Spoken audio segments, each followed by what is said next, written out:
call ourselves Allegheny Echoes. We hope that name evokes a little about ourselves and the reasons we're here.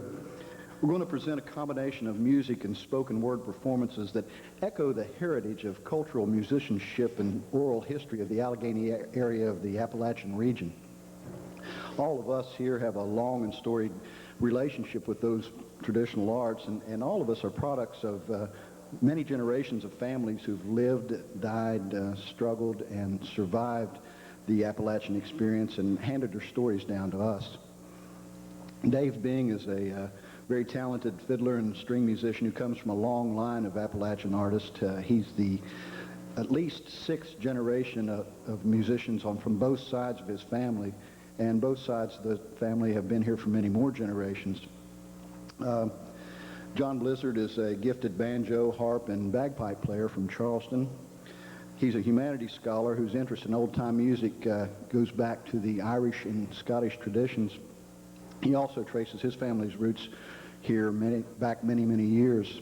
Sherrell Wigal is a performance poet from originally from Roane County, and her family history is linked back to the family histories of the pioneer settlers of this state.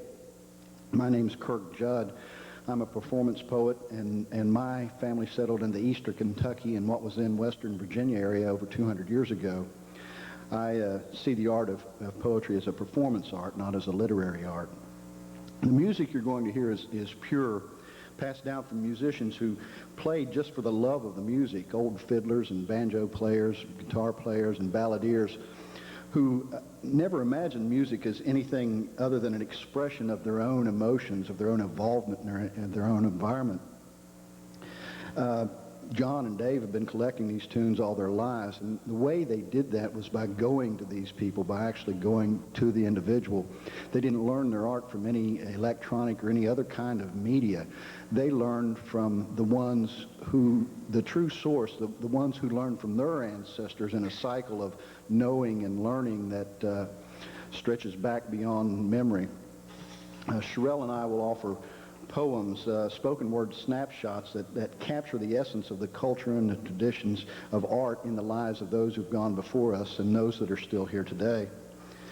We hope to illustrate with words the fact that art is this life, that the expressions of music and poetry and beauty in this existence are simply the natural expressions of individuals involved in living the story of the Appalachian people.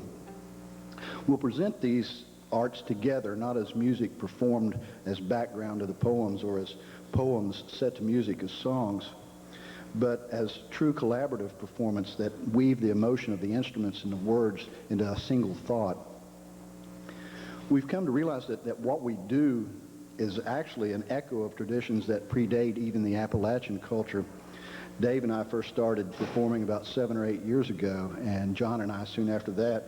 In the last few years, Sherrell and I have been presenting poetry together, and now that we've all been performing together, we've come to understand that what we're doing is harking back to the very roots of poetry, of oral history, and of music performed for an audience. The art of spoken word is one of the most ancient arts, recalling a time when native peoples who had no written language recounted their histories to their societies in the forms of stories and songs and chants. Even the classic Western civilization definition of poetry began with the Greeks, who performed poetry as a way of communicating their ideas with a people who did not generally read. That traditional form of oral history spread and was handed down into later and other cultures. Some of the earliest performing musicians were the minstrels who performed with the bards and the storytellers of their day. The strong Celtic influence on our region doesn't come down to us without the influences of those same bards and storytellers and musicians. We're the reflections of those traditions that were handed down from the ancients through the civilized cultures and straight into the heart and mind and soul of Appalachia. We are Allegheny Echoes.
do a poem titled Mountain Echoes, which was written in response to an oral literature class that I took. It talks about the importance of carrying on the tradition and handing down through generations the stories and the music.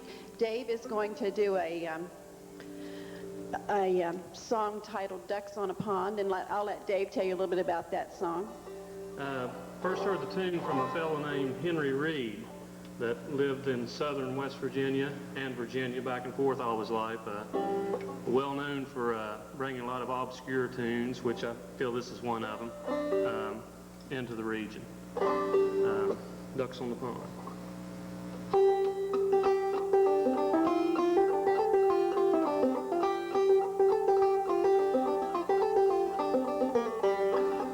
These mountains echo with the tales the old ones tell, the tunes they play, intricate as spider webs, winding round down dusty weed-lined roads, past barns where every cow was named, through family and friends, blessed with children who lived, died, married, went astray. Names, dates, events, and lives live on inside those minds, and woven deep within the web, the essence of our heritage. These mountains echo, listen well, for puffs of early morning fog at red clay graves ascend like smoke from just doused fires.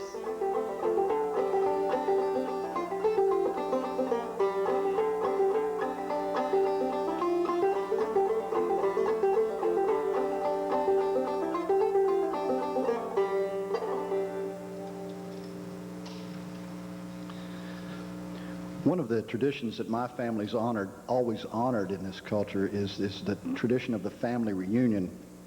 This next poem is about the experience of a family reunion, about how where a family reunion is where you get to know not only the family you have, but the family that you had and the family that came before you, and you get to know a little bit about why you are where you are, as well as who you are. The title of the poem is Family Reunion, and Dave's going to accompany me on guitar on an old piece. Are you going to play too, John? Dave's going to play Home Sweet Home.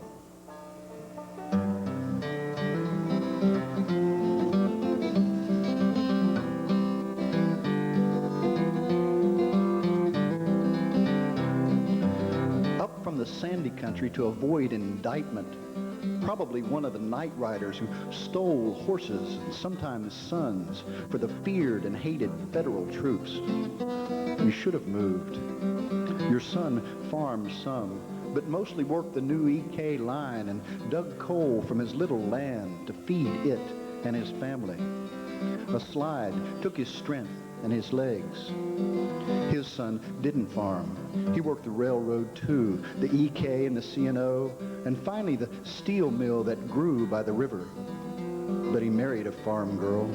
Her sweet German blood mixed with the rich green-up floodplain soil, and she raised gardens and grapes and a family.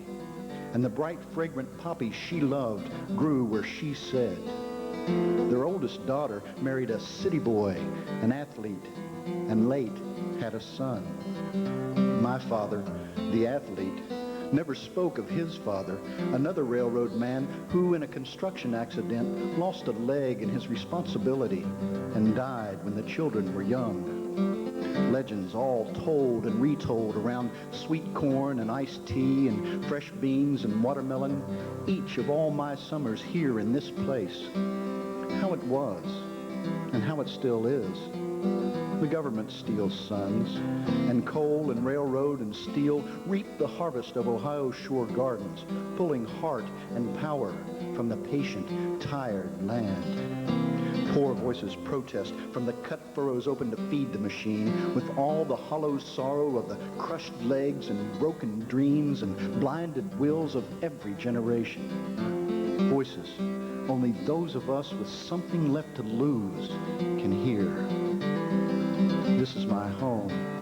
I cannot ask myself why I'm still here when I close my eyes and feel the blood in the soil and the soil in the blood and see bright poppies glowing in the descending sun.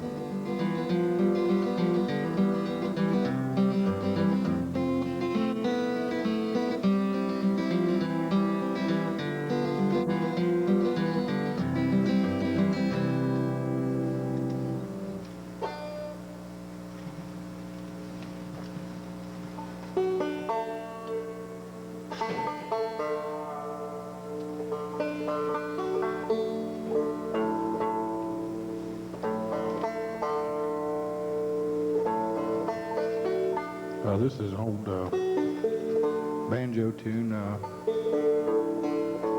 played in a real low D tuning, and it's got a lot of different names people call it. I just call it Protect the Innocent. I learned it from two old banjo players here in West Virginia, a guy named Dim Bing and Reverend Jim McGee. So I'll play you a little bit of it here.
Sometimes when we're thinking about the passing on of traditions, we realize that other things are sometimes passed on, sometimes just habits or phrasing or words or dialect.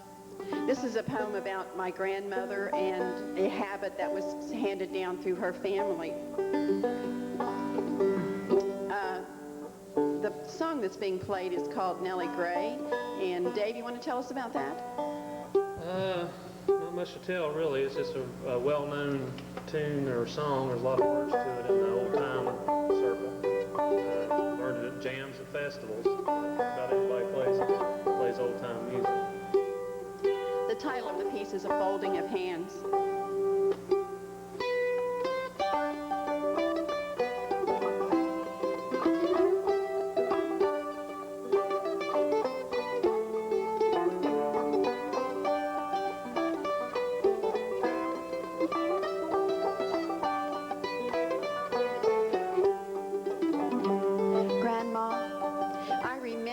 How your skin, so thin and pale to the color of your hair, lay on your hands light as the dust in your parlor, and rustled as you worried fingers instead of stones or rosaries.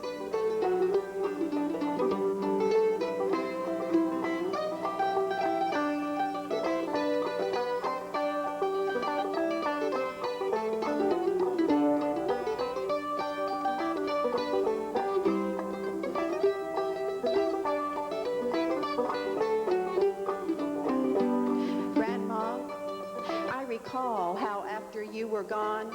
I watched the shadow of your skin move quietly across your oldest girl, and every time she passed her hands upon themselves, I heard the whisper of your blood.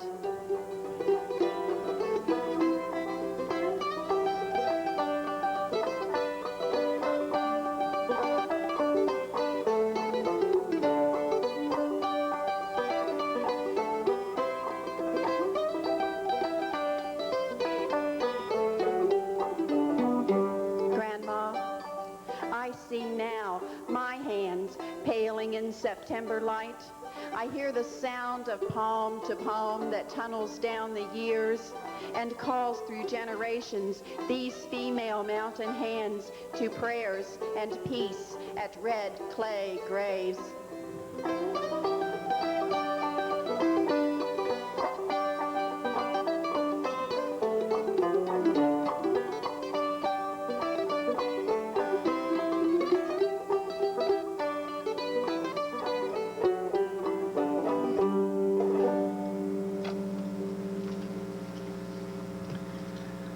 I'm from down in Wayne County, down in the western part of West Virginia. And down near where I live in Huntington, there's a little town out on the Cabell County, Lincoln County line by the name of Salt Rock. And Salt Rock has evidently been an established place for human beings to live for a very long time. Out there on a rock, or on several rocks now, at one time it must have been one large boulder, but there are some petroglyphs, some rock carvings, and there are some pictures of birds and objects, and there's a full-blown 6-foot figure of a man there that's just amazing to see. And I was sitting there, you go out there and look at these things, and you wonder, what these things are. And I was out there looking at him one day, and I went, okay, I know what this is. And so I wrote this poem. John's going to play a piece that he composed for accompanying the poem. The title of the poem is Voyager, and I think John calls the piece The Voyage. Voyager, petroglyphs at Salt Rock. With all the technology and skill they could muster, they left here on the rock birds and turtles and deer and a map of the river valley and a picture of me. They sent it hurtling through time to proclaim, this is who we are and where we live and what we have. Skipping past the last planet's influence, the spinning craft flashed into the free universe. It contains recordings of our music and our mathematics, expressions of our poetry and science, a map of our solar system, and a picture of me. Built and launched with all the technology and skill we could muster, it screams to the scintillant stars, this is who we are and where we live and what we have. I sent this poem to you to tell you of this time, of this arrogant and beautiful species of being. We are capable of great grace and great terror, in touch with timeless wonder, but holding this planet hostage to our social whims while we slowly realize our relationship with the whole, our brotherhood with each other, with every shining part, from the bird on the rock to the laser dance of the spaceship, each thing born of the blinding bright crack of the void, each thing carried in the common heart of each one, each thing reminding us, this is who we are and where we live and what we have. It's not hard to see myself someday trying to translate this, contemplating the me who wrote it, wondering in subdued awe, what was he thinking? Where did he come from? And where did he go?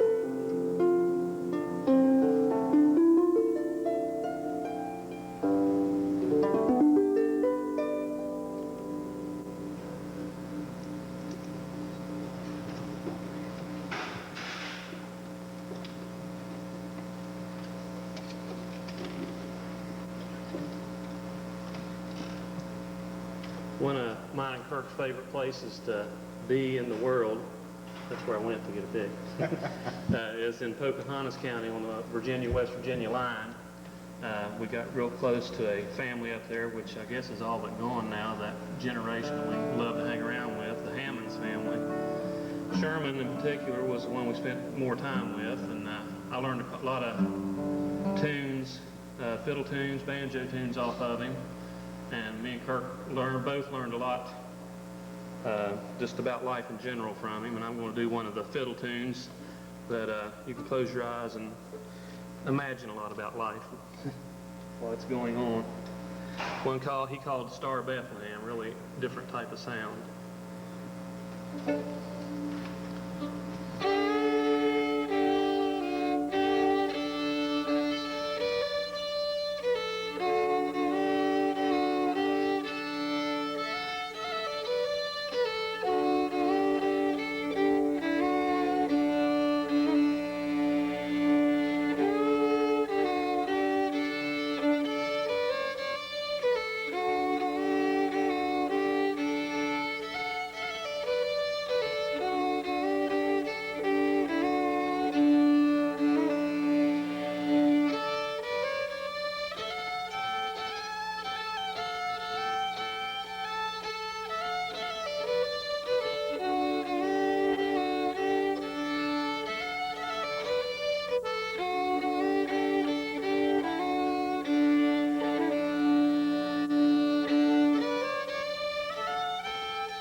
Sometimes when we think about what we hand down, we also think about what we bring into another life. This is written in the voice of a female mountain girl. I don't exactly have a year on it. We'll let your imagination do that, or maybe your knowledge of Appalachia and the mountains. This piece is titled, I Come With a Dowry. The music that we'll be playing is titled Worn Down Boot. We have a little history on that? Not really. It's another one of those tunes that's just played around at different festivals. This is one I didn't really nab off of an old timer, young timer, I guess. This is played at different festivals. Really interesting, isn't it?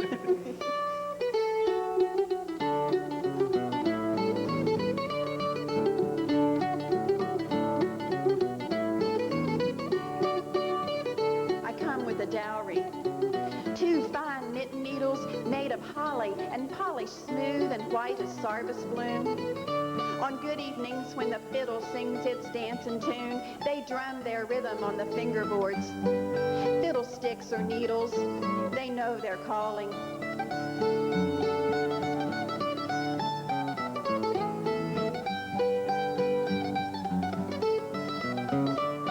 I got 2 feet, not used to shoes, except in wintertime when Papa's old ones keep 'em dry. Feet that understand a worn wood floor and furrows dug in planting fields. Feet to carry me from porch to clothesline back again, shuffling in the kitchen, tough at canning time. These feet can dance a mountain reel or valley waltz and flatfoot with the best of them. I come with an old mandolin. Granddaddy made it years ago when he was working wood. Taught me how to play some tunes to make it whine and whimper, wail and laugh. It's strung tight and tuned to mountain wind. It can make the sun glow bright, fill December night with heat and heart. It's a blessing born of wood and moves this earth and a man to love. My grandma give me songs to sing and told me they was all that's needed to see one through the things we cannot speak about. I come with a dowry, you know, 12 ballads full with verse, 4 to see me through the pain of birth, 3 for Sunday morning chores, 2 for toiling long in fields, 2 more for winter's longest nights, and 1 for burying children young. Fiddlesticks and mandolins, beat and ballads are my gifts. I know the birds and trees, the signs for planting and gathering and loving. I know which root heals the heart, the leaves that stop one's blood and ease a broken bone. I know its music lifts us on and leads us up above our lives. I come with a dowry, clean and clear.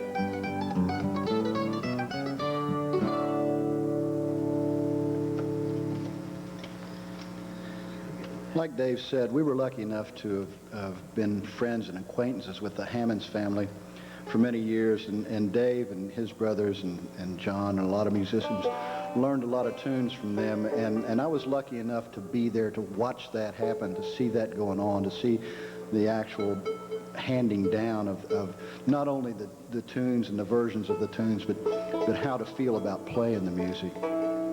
This next poem kind of ties all that in together. It kind of says something, it got me to thinking about how the people that are involved in this culture feel about art and about life and about music and poetry. It kind of says that art appreciation classes in this area are kind of redundant. We don't have to be taught to appreciate that here. The title of the poem is "The High Country Remembers Her Heritage," and the name of the tune that Dave and John are going to play behind me is "Grumbling Old Man and Growling Old Woman."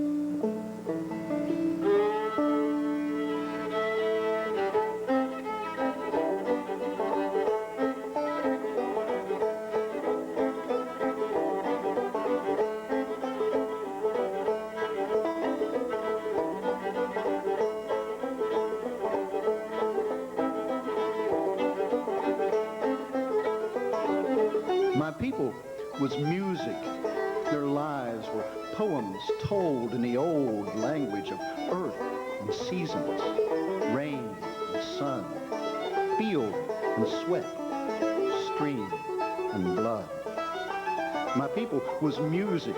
They come to this country in fiddle cases throwed on the tide. They burst on the shore, and notes was their babies, and they spread over the land, moving up the valleys and the hollows with the piping of the wind, moving up the rivers and the runs with the rhythm of the spawn, the pulse of blood on membrane beating, coming home to live, coming home to die, coming home to live, coming home. My people was music. They throwed down roots and growed up families and stayed. Stand with your heart in the earth and your hand in the sky, and hear 'em in the hum of the planets, in the songs of the stars that carry the cadence of time. Hear your granddaddy in the high fiddle string, your rogue uncle in the banjo ring, your button shoe aunt in the corner guitar, keeping time, keeping time, keeping time. Hear 'em in there, 'cause that's where they is. My people was music. They didn't have no politics, nor economics. They didn't write no newspapers, nor history books. That's not how their legacy is kept. Their lives are the poems of my soul and the songs of my breath. My people was music. And if you want to know, you've got to be able to hear.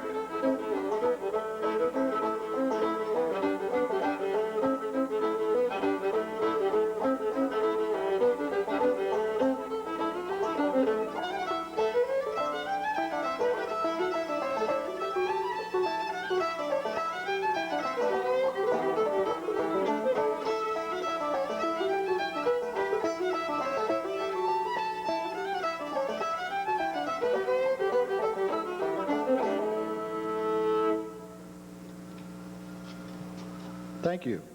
Thank you.